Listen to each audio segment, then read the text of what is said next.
આજે આપણે બાળકોના ફેવરેટ એવા નૂડલ્સ બનાવીશું। એ નૂડલ્સ પણ આપણે લેફ્ટ ઓવર રોટલી, જે રોટલી આપણી બચી જતી હોય છે એના બનાવીએ। આ નૂડલ્સ ખાવામાં બહુ સરસ લાગતા હોય છે અને રોટલીનો પણ ઉપયોગ થઈ જાય અને આ ખાવામાં બહુ ટેસ્ટી લાગે છે। તો આને બનાવવા માટે આપણી જે રોટલી વધેલી હોય છે તો એ રોટલી ઉપયોગમાં લઈશું। જો આ એકવાર તમે આ રીતે બનાવશો, તમે બીજી વાર ચોક્કસથી વધુ રોટી બનાવશો। તો આને આપણે એકદમ પતલી સ્ટ્રાઈપમાં કાપી લઈશું। જે રીતે નૂડલ્સ હોય છે એ રીતે પતલી સ્ટ્રાઈપમાં આ રીતે ઝીણી ઝીણી સ્ટ્રાઈપ કટ કરી લઈએ તો આ બાળકોને ખાવાની બહુ મજા આવતી હોય છે। તો આજે અહીંયા સ્ટ્રાઈપ મારી બધી કટ થઈ ગઈ છે રોટલી ઝીણી ઝીણી। એના એક બાઉલમાં એક ડીશમાં લઈ લઈએ આપણે પહેલાં એને, અને આ નૂડલ્સ હેલ્ધી વેમાં બનાવેલા છે એટલે તે રોટલીના, એટલે ખાવામાં ભાઈ બહુ વાંધો નહીં। અને અહીંયા આપણે કેપ્સિકમ લઈ લઈએ અલગ અલગ કલરના બધા। અહીંયા મેં 3 કલરના કેપ્સિકમ લઈ લીધા છે। એને બી આપણે આ રીતે સ્ટ્રાઈપમાં જ કટ કરીશું।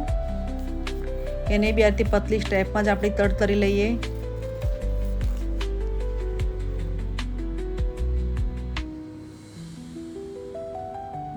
બહુ લાંબા હોય તો એના 2 ભાગ કરી લેવા, જેથી ખાવામાં ફાવે। તો એ બધા વેજીટેબલ આ રીતે મારા કટ કરી લીધા છે મેં। અહીંયા આપણી ગાજર બી એ રીતે પતલી સ્ટ્રાઈપમાં કટ કરી લઈશું।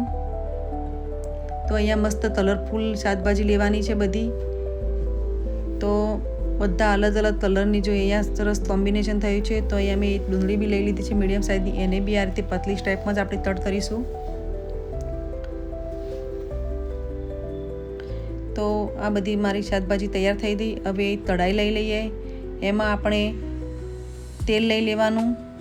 તો અહીંયા મેં 2 ચમચા જેટલું તેલ લીધું છે। બસ આ તેલ ગરમ થાય એટલે આપણે આમાં 4 થી 5 તળી ઝીણી લસણની તળતરની નાખવાની અને 2 લીલા મરચાં મેં કાપીને નાખેલા છે। તો આ બધું સરસ સતળાઈ જાય એટલે સૌથી પહેલાં આપણે જે ડુંગળી કટ કરી હતી એ લઈ લેવાની।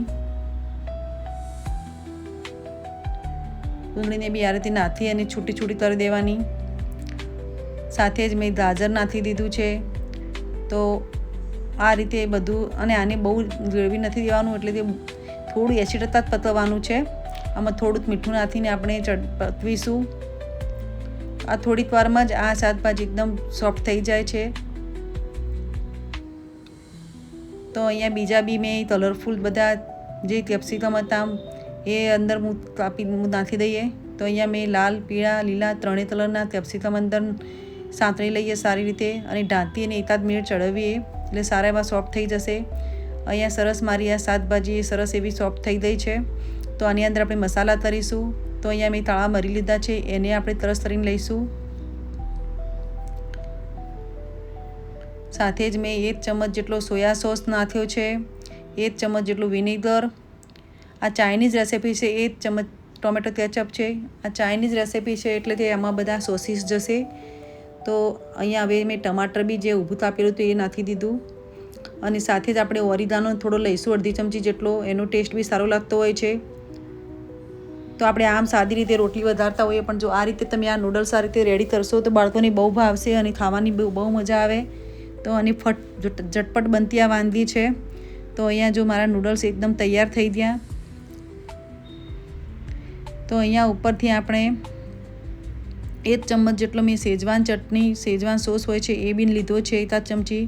એનો ટેસ્ટ સારો લાગતો હોય છે ચાઇનીઝ રેસીપીમાં। તો અહીંયા આપણા નૂડલ્સ એકદમ રેડી થઈ ગયા।